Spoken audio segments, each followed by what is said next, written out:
आशा भरी नारी। ये TWR इंडिया की प्रस्तुति है। ट्रांसवर्ल्ड रेडियो के आशा भरी नारी कार्यक्रम के एक और भाग में आप सभी का स्वागत है।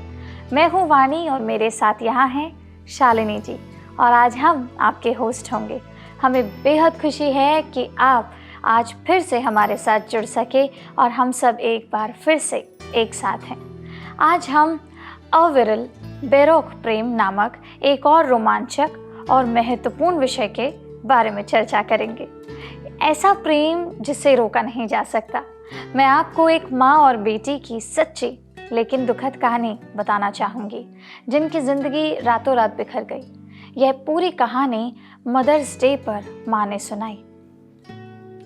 प्रीति हर मायने में सफलता प्राप्त करने वाली एक युवा और शक्तिशाली महिला थी। उसने 3 साल की उम्र में तैरना शुरू किया और राष्ट्रीय स्तर की चैंपियनशिप में राज्य का प्रतिनिधित्व किया। 8 साल की उम्र में वह तमिलनाडु की सीनियर महिला क्रिकेट टीम की प्लेइंग 11 में शामिल होने वाली अब तक की सबसे कम उम्र की खिलाड़ी थी। एक ऐसा रिकॉर्ड जो आज तक कोई तोड़ नहीं पाया है। लेकिन उन्हीं दिनों में उसके साथ एक भयंकर दुर्घटना हो गई। दुर्घटना के दिन प्रीति ने पीले रंग की खूबसूरत टी-शर्ट और एक सुंदर ओवरऑल पहना हुआ था। वह अपने कॉलेज एक्सकर्शन पर जाने के लिए उत्साहित थी। उसकी माँ का कहना है कि वह एक समझदार और जिम्मेदार लड़की थी। 1998 में पहली बार सेल फोन बाजार में आने लगे थे। प्रीति ने अपनी माँ को उसके द्वारा खरीदे गए फ़ोन पर कॉल किया और उसे बताया कि वह पौंडीचेरी की बस में है और वह सुरक्षित घर वापस आ जाएगी। तभी दोपहर करीब 3 बजे माँ के पास एक फ़ोन आया जो किसी माँ को रिसीव नहीं करनी चाहिए। कॉल कॉलेज के प्रशासकों ने की थी, जहाँ वह पढ़ रही थी। फ़ोन उठाते ही माँ ने जो सुना उसे अपने कानों पर विश्वास नहीं हुआ। उन्होंने उसे बताया कि प्रीति की एक गंभीर दुर्घटना हो गई है और उसे सीधे चेन्नई के एक बड़े अस्पताल में ले जाया जाएगा। माँ कहती है, मुझे नहीं पता था कि मैं क्या सोचूं, लेकिन अपने सबसे बुरे सपने में भी मैं कल्पना नहीं कर सकती थी कि हमारे साथ क्या होने वाला है। जीवन ने हमें जो भी स्थिति दी थी, हमें बस उसका सामना करना था, जितनी अच्छी तरह से हम कर सकते थे, और हमें बस चलते रहना था। मैं तो बस यह सोच रही थी कि वह जिंदा हो और हमें उसकी सुरक्षा और खुशी सुनिश्चित करने के लिए वह सब कुछ करना होगा जो हम कर सकते हैं, बस इतना ही। इस दुर्घटना ने रातों रात गर्दन से नीचे उसके पूरे शरीर को लकवाग्रस्त कर दिया था। प्रीति और उसके माता पिता एक घनिष्ठ परिवार थे। प्रीति की दुर्घटना ने बेटी के साथ माँ के रिश्ते को बदल दिया। वह कहती है, दुर्घटना के बाद उसके जीवन में मेरी भूमिका बदल गई है, लेकिन इसने हमारे रिश्ते को और गहरा और करीबी ही बनाया है। वह इतनी बर्बाद हो गई थी कि उसे हर समय हमारे प्यार, आराम और देखभाल की सख्त ज़रूरत थी, और हम इसे देने के लिए वहाँ थे। उसे अब भी लगातार मेरी ज़रूरत है, चाहे वह चैनल बदलना हो या उसके चेहरे पर खुजली करना हो। इसलिए मैं उसके लिए हूँ, उसके हाथों और पैरों के रूप में। जिस तरह से भी उसे मेरी ज़रूरत है, बिना शर्त के। सच कहूँ तो क्वाड्रिप्लेजिया ऐसी स्थिति नहीं है जिसमें हम कभी भी निपट सकें। यह हर दिन अपने साथ नई चुनौतियाँ लेकर आता है, नई बाधाएं पार करनी होती हैं, और हम बस उसके साथ उसी तरह बहते हैं जैसे पानी चट्टानों और पत्थरों के ऊपर से बहता है। क्या भयानक कहानी है, लेकिन माँ का बिना शर्त प्यार सराहनीय है। कई लोग जीवन को हल्के में ले लेते हैं। वे ऐसे जीते हैं मानो वे हमेशा के लिए धरती पर रहने वाले हैं। बिल्कुल ठीक कहा आपने शालिनी जी, यह बात बिल्कुल ठीक है। यह कहानी हमें एक माँ के बिना शर्त प्यार की तस्वीर दिखाती है। आज हम उस प्रेम के बारे में चर्चा करने जा रहे हैं जो सभी मानवीय प्रेमों से परे है। यह परमेश्वर का कभी न रुकने वाला प्रेम है। यह एक मूल और संपूर्ण प्रेम है। यह वह प्रेम है जो परमेश्वर हमारे लिए रखता है। हमें 1 कुरिन्थियों 13:4-7 में बताया गया है, प्रेम धीरजवंत है और कृपाल है। प्रेम डाह नहीं करता, प्रेम अपनी बढ़ाई नहीं करता और फूलता नहीं। वह अनरीति नहीं चलता, वह अपनी भलाई नहीं चाहता, झुंझलाता नहीं, बुरा नहीं मानता, कुकर्म से आनंदित नहीं होता, परंतु सत्य से आनंदित होता है। वह सब बातें सह लेता है, सब बातों की प्रतीति करता है, सब बातों की आशा रखता है, सब बातों में धीरज धरता है। क्या आप इस तरह के प्यार की कल्पना कर सकते हैं? मनुष्य के पास इस तरह का प्यार नहीं हो सकता। पहला कुरिन्थियों 13:4-7 अक्सर शादियों के अवसरों में पढ़ा जाता है, लेकिन मनुष्य इस पर कभी भी अमल नहीं करते हैं। क्यों? क्योंकि ईश्वर सिद्ध है, ईश्वर पूर्ण है और मनुष्य असिद्ध अपूर्ण है। मानव प्रेम ज्यादातर स्वार्थी और सशर्त होता है। केवल परमेश्वर ही है जो हमें पूर्ण रूप से प्रेम कर सकता है। जब हमारा परमेश्वर के साथ गहरा संबंध होता है तो हम उसके प्रेम का अनुभव करते हैं और यह हमें दूसरों से प्रेम करने की शक्ति देता है, जैसे परमेश्वर हमसे प्रेम करता है। जब हम उसके प्रेम का अनुभव करते हैं तो हमें डरने की कोई बात नहीं है। सिद्ध प्रेम सारे भय को दूर कर देता है। हमें पहला यूहन्ना 4:18-19 में बताया गया है कि प्रेम में भय नहीं होता, वरन सिद्ध प्रेम भय को दूर कर देता है, क्योंकि भय से कष्ट होता है और जो भय करता है वह प्रेम में सिद्ध नहीं हुआ। हम इसलिए प्रेम करते हैं कि पहले उसने हमसे प्रेम किया। आपकी कमियों से आपके लिए उसका प्रेम कभी कम नहीं होता। परमेश्वर हमारी अतीत और भविष्य दोनों की कमियों को पहले से ही जानता है। वह अभी भी हमसे प्यार करना चुनता है। ईश्वर का प्रेम ना केवल बेरोक प्रेम है और कभी अलग ना होने वाला भी है। जब हम उसके रिश्ते में सुरक्षित होते हैं तो कुछ भी, जी हाँ, कुछ भी हमें उसके प्रेम से अलग नहीं कर सकता। तो वाणी, क्या इसका मतलब यह है कि जब हम किसी परेशानी में होते हैं तो वह हमसे प्यार करना बंद कर देता है? नहीं शालिनी जी, ऐसा बिल्कुल नहीं है। परमेश्वर हमें प्रेम करना कभी बंद नहीं करता। भले ही हम परेशानी में हों, विपत्ति में हों, सताव में हों, भूखे हों, हम बेसहारा हों या हम पर मौत का साया हो, इन सभी परिस्थितियों में भी हम विजयी हैं, क्योंकि मसीह ने हमसे प्रेम किया है। यहाँ एक महत्वपूर्ण बात यह है, जब आप मसीह को अपने उद्धारकर्ता के रूप में स्वीकार करते हैं तो आप परमेश्वर के साथ एक रिश्ता शुरू करते हैं। अब आप हमेशा के लिए उसके प्यार में सुरक्षित हैं। जी हाँ, परमेश्वर के प्रेम का ये कैसा आश्वासन है। बाइबल उत्पत्ति से प्रकाशित वाक्य तक परमेश्वर के प्रेम की बात करती है। केवल भजन संहिता की पुस्तक में ही हमारे लिए परमेश्वर के प्रेम का वर्णन करने वाले कई पद हैं। भजनकार दाऊद ने भजन संहिता 36:4 में परमेश्वर के प्रेम का वर्णन किया है, जब वह कहता है, हे यहोवा, तेरा प्रेम स्वर्ग में है, तेरी सच्चाई आकाशमंडल तक पहुंची है। भविष्यद्वक्ताओं, भजनकारों और प्रेरितों ने उसके बारे में लिखा है और परमेश्वर के इस असीम प्रेम से आशीषित हुए हैं। जब यीशु इस धरती पर थे तो उन्होंने अक्सर पिता के प्यार के बारे में हमें सिखाया। ईश्वर का प्रेम इतना महान है कि हम इसे अपने मानवीय मन से कभी समझ नहीं सकते। उदाहरण के लिए, इतना शक्तिशाली ईश्वर और मनुष्यों का निर्माता अपने इकलौते पुत्र को हमारे पापों के लिए क्रूस पर मरने के लिए क्यों भेजेगा? सोच के देखिए। उस समय सूली पर चढ़ाया जाना सभी मृत्यु दंडों से सबसे क्रूर था। अपराधी को सूली पर बिना कपड़ों के लटा दिया जाता था और उसे लटका हुआ छोड़ दिया जाता था और सांस रुकने के कारण वह मर जाता था। यह बहुत भयानक था। लेकिन यीशु को और भी प्रताड़ित किया गया था। उसे मारा पीटा गया था और एक अवैध मुकदमे के द्वारा मौत की सज़ा सुनाई गई। यह हमारे पापों के कारण ही था कि उसे यह सब सहना पड़ा, ताकि परमेश्वर का सिद्ध न्याय माना जा सके। मसीह के क्रूस पर भय और आशा दोनों एक साथ आए। बहनों, क्या आप अपने जीवन में मसीह के प्यार का अनुभव करते हैं? क्या आप यह जानने और प्यार करने के लिए तरसते हैं कि आप कौन हैं? परमेश्वर ही एकमात्र ऐसा है जो वास्तव में ऐसा कर सकता है।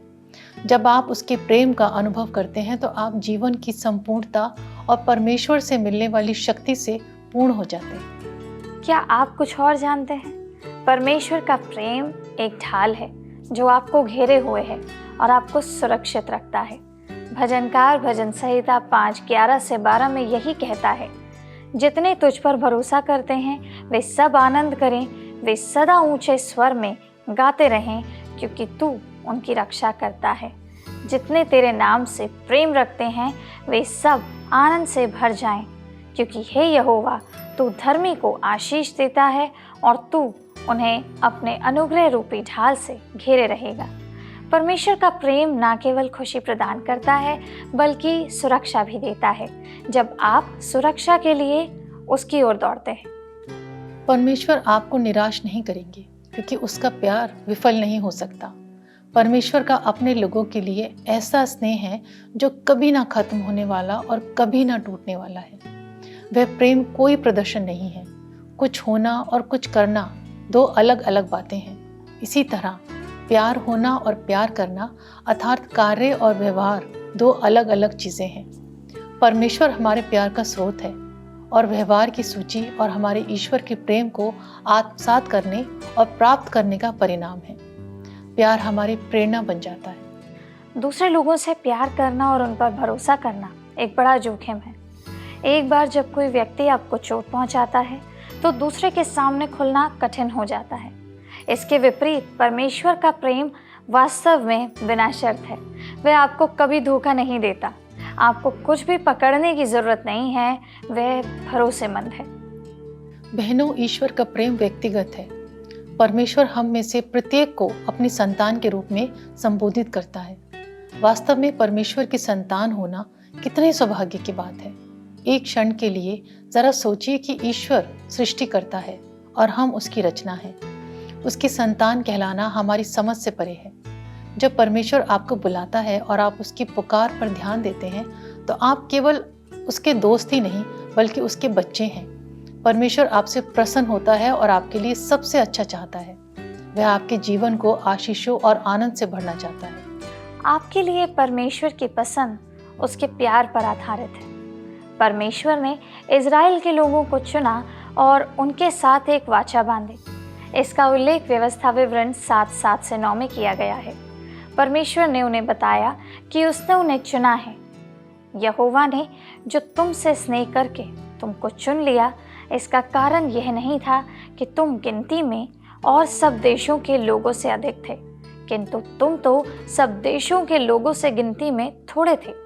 यहोवा ने जो तुमको बलवंत हाथ के द्वारा दासत्व के घेरे में से और मिस्र के राजा फिरौन के हाथ से छुड़ा कर निकाल लाया, इसका यही कारण है कि वह तुमसे प्रेम रखता है और उस शपथ को भी पूरा करना चाहता है जो उसने तुम्हारे पूर्वजों से खाई थी। इसलिए जान रख कि तेरा परमेश्वर यहोवा ही परमेश्वर है। वह विश्वास योग्य ईश्वर है और जो उससे प्रेम रखते और उसकी आज्ञाएं मानते हैं उनके साथ वह 1000 पीढ़ी तक अपनी वाचा पालता और उन पर करुणा करता रहता है। परमेश्वर लोगों के इस समूह के प्रति इसलिए आकर्षित नहीं थे क्योंकि वे बड़े और महत्वपूर्ण थे। सच तो ये है कि उनके पास कुछ भी नहीं था। उसने अपने वचन के द्वारा किए गए वादों को पूरा करते हुए अपने बहुत अधिक प्रेम के कारण किया। आज परमेश्वर आपके बीच में आता है और आपको पाप की गुलामी से बाहर लाता है ताकि आप उसके बन सकें। हमारे पास गर्व करने के लिए कुछ भी नहीं है। परमेश्वर भी हमें गोद लेने या अपनाने का विकल्प चुनते हैं क्योंकि वह हमसे प्रेम करते हैं। सरल शब्दों में गोद लेने का मतलब एक ऐसी प्रक्रिया है जो किसी को बच्चे का माता पिता बनने की अनुमति देती है, भले ही माता पिता और बच्चे का खून का कोई संबंध हो या ना हो। पाप के कारण हम एक बार परमेश्वर से अलग हो गए थे। पाप ने परमेश्वर और मनुष्यों के बीच में एक दरार बना दी थी, लेकिन परमेश्वर ने यीशु मसीह के द्वारा हमें अपने पास लाकर हमें अपने परिवार के रूप में अपनाने का फैसला किया। ऐसा करने से उससे बहुत खुशी हुई। आपको संयोग से बच्चा हो सकता है, लेकिन आप संयोग से बच्चे को गोद नहीं ले सकते। जब आप एक बच्चे को गोद लेते हैं तो आप उस बच्चे को जीवन भर के लिए प्यार, उसका लालन पालन करने और उसकी देखभाल करना चुनते हैं। जब परमेश्वर ने हमें अपनाया तो यह संयोग से नहीं था।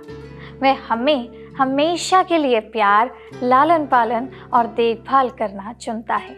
जी हाँ, यह कितने सौभाग्य की बात है कि संपूर्ण संसार का परमेश्वर हमसे व्यक्तिगत रूप से प्रेम करता है और हमें अपनी संतान बनाना चुनता है। यदि आप माता या पिता नहीं हैं तो आप बच्चों के लिए माता पिता के प्यार को नहीं समझ सकते। इसे मानव प्रेम के सबसे गहरा रूप में वर्णित किया जा सकता है।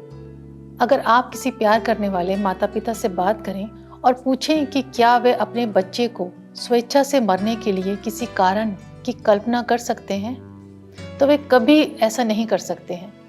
वे अपने बच्चे को मरने देने के बजाय स्वयं मरना पसंद करते हैं, क्योंकि उनके लिए उनके बच्चे की जान उनकी अपनी जान से कहीं ज़्यादा महत्वपूर्ण है। यदि आप एक बच्चा गोद लेने के बारे में सोच रहे हैं तो याद रखिए कि यह एक उपहार है जो आपको मिल रहा है। बच्चे को गोद लेने के साथ साथ जिम्मेदारी भी आती है। परमेश्वर के साथ ऐसा नहीं है। उनका गोद लेना पूरी तरह से केवल प्रेम पर आधारित है। वाणी, यहाँ पर मुझे एक लीला की सच्ची कहानी याद आ रही है। लीला को तब गोद लिया गया था जब वह एक छोटी बच्ची थी। उसके माता पिता गरीब थे, इसलिए उन्होंने उसे एक ऐसे अच्छे और अमीर दंपति को गोद लेने की अनुमति देकर उसे एक बेहतर जीवन देने का फैसला किया। साल बीतते गए और लीला बड़ी हो गई। वे कहती है, मैं हमेशा से जानती हूँ कि मुझे गोद लिया गया था। यह कभी भी कोई रहस्य नहीं था जो मुझसे छिपा था। मैं जानती थी कि मेरा जन्म देने वाली माँ मुझे इतना प्यार करती थी कि वह मुझे एक बेहतर जीवन देना चाहती थी, और मेरे माता पिता एक बच्चे को गोद लेना चाहते थे और उन्होंने मुझे गोद लिया। जैसे जैसे लीला बढ़ रही थी, उसके माता पिता ने उसे यह कहते हुए गोद लेने की व्याख्या की, हमने तुम्हें चुना है। यह एक गोद लिए हुए बच्चे को समझाने का एक शानदार तरीका था, और मुझे लगता है कि यह सच है। गोद लेना एक आशीष है।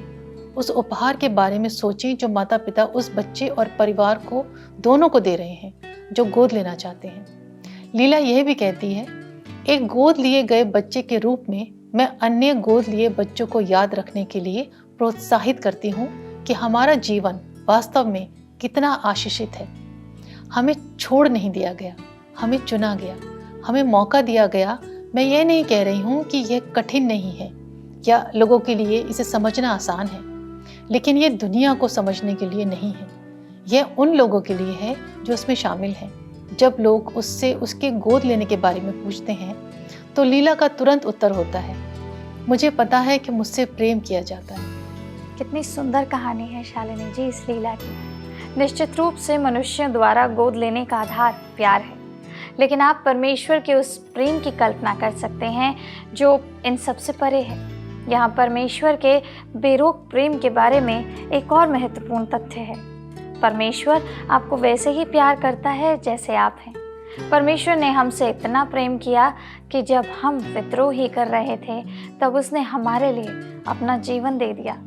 हम रोमियो 5:8 में पढ़ते हैं, परंतु जब हम पापी ही थे तब परमेश्वर ने मसीह को हमारे लिए मरने के लिए भेजकर अपना महान प्रेम दिखाया। भले ही हमने बहुत कुछ गड़बड़ किया है या हम परमेश्वर से बहुत अलग महसूस करते हैं, पर फिर भी वह अभी भी हमसे इतना प्यार करता है और हमारे साथ एक रिश्ता रखना चाहता है। एक छोटी सी तुलना यह है कि माता पिता अपने बच्चों को उनके दुर्व्यवहार के बावजूद भी प्यार करते हैं। यदि कोई बच्चा माता पिता से कहता है मैं तुमसे नफरत करता हूँ, यह दुखदायक है और सुनने में बहुत पीड़ा देता है। लेकिन माता पिता अपने बच्चों से तब भी प्यार करेंगे जब वे इस तरह की दुख देने वाली बातें कहते हैं या विद्रोह करते हैं। यहाँ तक कि जब हमने परमेश्वर से यह कहते हुए विद्रोह किया, मैं तुमसे घृणा करता हूँ, तो वह कहता है मैं तुमसे प्रेम करता हूँ। बेरोक प्रेम का अर्थ यही है।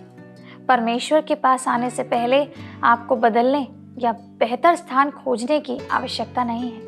वह आपको बदलने में मदद करेगा और आपको एक बेहतर जगह पर ले जाएगा। आपको बस इतना करना है कि आप उसके साथ हमेशा के लिए, हमेशा का एक संबंध बनाने के लिए उसके बलिदान को स्वीकार कर लीजिए। बहनों, आज कुछ ऐसे लोग हैं जो सोचते हैं कि उन्हें परमेश्वर का प्रेम पाने के लिए कुछ करना चाहिए, इसलिए वे उस तक पहुंचने के लिए हर तरह के काम करते हैं। लेकिन वे कभी ऐसा नहीं कर सकते, क्योंकि हम तो अपने पापों के कारण मर गए थे, परंतु परमेश्वर ने हमें जीवन दिया है। इफिसियों 2:4-5 में पौलुस हमें यही बताता है, परंतु परमेश्वर ने जो दया का धनी है अपने बड़े प्रेम के कारण हमें मसीह के द्वारा जीवित किया। यहाँ तक कि जब हम अपराधों के कारण मरे हुए थे और अनुग्रह से ही तुम्हारा उद्धार हुआ है। हमारे काम हमें कहीं नहीं ले जाते हैं, लेकिन यह केवल परमेश्वर की बचाने वाले अनुग्रह के द्वारा ही है कि हम उसके साथ एक विशेष संबंध में आते हैं। परमेश्वर ने हमसे इतना प्रेम किया है कि उसने अनंत जीवन का उपहार देने के लिए कीमत चुकाई है। उसका बेरोक प्यार एक और काम करता है, यह हमें बढ़ने और बेहतर बनने में मदद करता है। मसीह का प्रेम हमें आत्मिक रूप से बढ़ने के लिए नियंत्रित करता है। मसीह सबके लिए मरा और हम सब अपने पुराने जीवन में मर गए। जो लोग उसके द्वारा नया जीवन प्राप्त करते हैं वे अब अपने लिए जीवन नहीं जीते, इसके बजाय हम मसीह के लिए जिएंगे जो हमारे लिए मरा और जी उठा। परमेश्वर आपको वैसे ही प्रेम करता है, वैसे ही प्यार करता है जैसे आप उसके पास आने से पहले थे, परंतु अब वह आपको एक गंदे पापी के रूप में रहने की अनुमति नहीं देता है जैसे कि आप अपने अतीत में थे। वह आपको आपकी बेहतरी के लिए बढ़ते और बदलते देखना चाहता है। आप पूरी जिंदगी एक छोटे बच्चे की तरह नहीं रह सकते। परमेश्वर आपको विकसित होते देखना चाहता है और चाहता है कि आप सीखें और जीवन में अच्छे चुनाव करें। अच्छे माता पिता अपने बच्चों को इतना प्यार करते हैं कि वे उनका मार्गदर्शन करते हैं और सीमाएं निर्धारित करते हैं ताकि वे अच्छे और प्यार करने वाले वयस्कों में विकसित हों। और परमेश्वर ये कैसे करते हैं? शालिनी जी, यहाँ भजनकार हमें भजन संहिता 119-105 में बताता है, तेरा वचन मेरे पैरों के लिए एक दीपक और मेरे मार्ग के लिए उजियाला है। जब आप अचानक अंधेरे का सामना करते हैं तो आप एक पल के लिए घबरा सकते हैं, लेकिन जब प्रकाश आता है तो आप देख सकते हैं। यहाँ पर भजनकार इसी के बारे में बात कर रहा है। परमेश्वर और उसके वचन के बिना हम आत्मिक रूप से अंधकार में चल रहे हैं। हम केवल अपने से 1 या 2 कदम आगे देख सकते हैं। जब हम यीशु पर भरोसा करते हैं और उसके पदचिन्हों पर चलते हैं तो हमारा रास्ता साफ हो जाता है। पवित्र शास्त्र न केवल हमारे मार्ग में हमारा मार्गदर्शन करता है बल्कि हमें संकटों के बारे में भी चेतावनी दे देता है। हम सुरक्षित और निर्देशित महसूस करते हैं क्योंकि यह आत्मिक अंधकार से प्रकाश की ओर हमारा मार्गदर्शन करता है। इसलिए परमेश्वर का वचन एक दीपक है जो हमारे पथ पर चमकता है और हमें मार्ग से भटकने से रोकता है। परमेश्वर के कभी न रुकने वाले प्रेम को समझने का अर्थ है कि वह हमेशा आपके साथ है, हमेशा हमारे साथ है। आपको कभी भी अपने दम पर नहीं रहना है। परमेश्वर का कभी ना रुकने वाला प्रेम त्याग करने और प्रेम से दूसरों की सेवा करने के लिए एक आदर्श है। क्या आप सच में विश्वास करते हैं कि परमेश्वर आपसे उतना प्रेम करता है जितना बाइबल कहती है कि वह करता है? यदि आप मानते हैं कि परमेश्वर आपसे प्रेम करता है तो यह आपके जीने के तरीकों को कैसे प्रभावित करता है? यदि आप इस सत्य के प्रकाश में रहते हैं तो आपके जीवन में क्या अलग दिखाई देता है? बाइबल से इन अद्भुत अंतर्दृष्टि को सुनने के लिए धन्यवाद। ईश्वर आपको अपने जीवन में अपने कभी ना रुकने वाले प्रेम से समृद्ध करता रहे। आइए हम लोग प्रार्थना करें।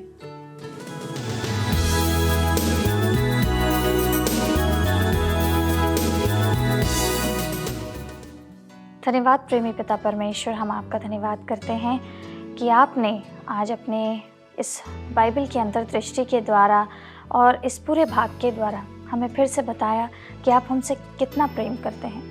परमेश्वर, आपने हमें मौका दिया है, हमें चुन के हमें मौका दिया है, ऐसे ही हमें बेसहारा नहीं छोड़ा। आपके बेरोक प्रेम के लिए हम आपका धन्यवाद करते हैं। आप हमारा मार्गदर्शन करते हैं, उसके लिए हम धन्यवाद करते हैं। आपने अपने वचन में कहा, मैं तुम्हें कभी ना छोड़ूंगा, कभी ना त्यागूंगा। आप हमें नहीं छोड़ते, नहीं त्यागते, क्योंकि आपने हमें गोद लिया है। परमेश्वर, हम आपका धन्यवाद करते हैं कि आज हमारे पास वो अधिकार है कि हम अपने आप को आपकी संतान कहला सकते हैं। परमेश्वर, हम प्रार्थना करते हैं कि जिस प्रकार आपने हमसे प्रेम किया है, हम भी आपके दिखाए हुए बातों के अनुसार चले। परमेश्वर, जैसा आप चाहते हैं वैसे ही अपने जीवन को बदल दें पिता। जैसा आप चाहते हैं वैसे ही अपने जीवन में आगे बढ़े पिता, ताकि आपके दी हुई बातों के द्वारा, आपकी बताई हुई बातों के द्वारा, आपके दिखाए हुए मार्ग के द्वारा और आपके मार्गदर्शन में हम सही तरीके से आगे बढ़ें और आपके कार्यों को करने में असमर्थ कभी ना हो, बल्कि हमेशा सामर्थ्य के साथ, दृढ़ता के साथ और पूरी ईमानदारी के साथ आपके दिखाए हुए मार्ग पर चलें, आपके दिखाए हुए पथ चिन्हों पर चलें। जितने माता पिता ने आज इस कार्यक्रम को सुना है, जितने बच्चों ने इस कार्यक्रम को सुना है, हम प्रार्थना करते हैं उनके लिए कि कभी भी उनके दिल से ऐसा कुछ ना निकले जो दुख देने वाला हो, पीड़ा देने वाला हो, और हमारे जीवन के द्वारा कभी ऐसा कुछ ना हो जो कभी भी दुख देने वाला हो, पीड़ादायक हो। पिता, हमें अच्छे संतान, अच्छे माता पिता बनने के लिए आप सक्षम बनाइए और आपके कार्यों को पूरा करने के लिए आप सक्षम बनाइए। प्रभु यीशु मसीह के नाम से सारी प्रार्थना को मांगते हैं, आमीन।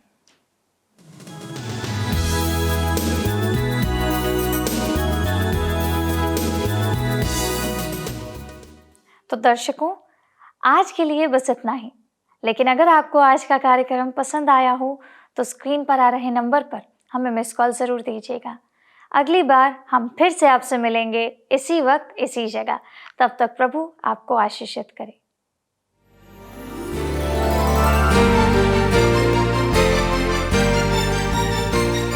आशा भरी नारी, ये TWR इंडिया की प्रस्तुति है।